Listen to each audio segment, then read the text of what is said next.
the last minute. Although others claim the car was owned by his daughter, the daughter of Russian ideologue Alexander Dugin was blown up by a car bomb in Moscow. It appears as though the intended target was Dugin himself, the man dubbed Putin's brain. But the two swapped cars at the last minute, although others claim the car was owned by his daughter and that she was the intended target. Immediately after the car bombing, virtuous, morally upstanding people with Ukrainian flags in their Twitter bios rushed to gloat and celebrate over the assassination. Because they're really good people, don't you know? The BBC even featured a guest who justified blowing people up with car bombs, so long as they've been sufficiently demonized as fascists beforehand. He apparently was intending to travel in that car and then switch to another car.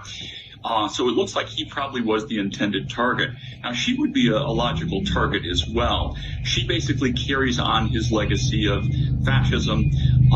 She has been, calling Ukrainians subhumans, calling for wiping them out, like her dad has been for quite some time. So to hit them both at the same time would be an especially attractive way of actually fighting this battle on the part of the Ukrainians. Yes, the same establishment that hyperventilates over mean words and edgy tweets calling for mass censorship will gladly platform people who justify car-bombing private citizens for expressing opinions they don't like. Some have questioned whether Dugin is actually that close to Putin or whether this is largely an exaggeration. The two don't even appear to have met before, and there are no photographs of them together. Many see Dugin as an obscure political commentator and philosopher, while CNN rather ludicrously labels him the architect of the Ukraine war. 2 days before the bombing, one of Ukraine's largest TV channels showed a story about Dugin titled "He Controls Putin," calling him Putin's brain, an ideologue of the Russian civilization. Mainstream journalist John Sweeney called the attack a Kremlin black op. No actual evidence provided for that claim, and The Telegraph, one of the most respected newspapers in Britain, breathlessly reported car bomb attack in Moscow most likely to be a false flag attack to whip up public support and escalate war against Ukraine. Their evidence for this, before the results of any investigation have been announced or scrutinized, the opinion of, quote, veteran Russia watchers. And that's it. That's their evidence. Not exactly watertight, is it? Does Russia carry out false flags? Undoubtedly, yes. Could the Dugin attack have been a false flag? Possibly. Although the FSB were big fanboys of his, so it doesn't seem likely, does it? Also, if Dugin was Putin's war mastermind, as the Sun called him, why would they want to kill him? To justify bombing Ukraine? They're already bombing Ukraine. They've been at war with them for 6 months. Why would they need an excuse to do that? It's always a bit odd, isn't it, to see the mainstream media run with the false flag narrative within 24 hours of an incident. But whenever anyone accuses NATO powers of carrying out false flags, they're roundly monstered as a deranged conspiracy theorist by that same mainstream media. Remember, only Russia carries out false flags, while the legacy media cites opinions as the evidence behind Russia carrying out the attack. I guess at least the Russian FSB is naming names. They're saying it was carried out by a woman who arrived in Russia last month with her teenage daughter. She rented an apartment from where she researched Daria Dugina,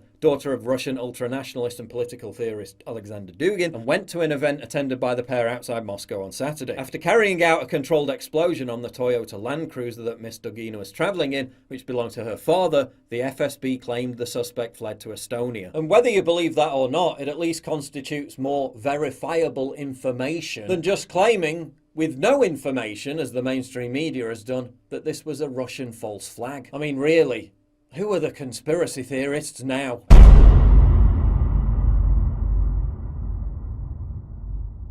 Get early access to videos, exclusive live streams, and personally DM me. You've seen how much I get demonetized all the time. Well, this is how you support me. By subscribing at pauljosephwatson.locals.com. Please click the link in the description.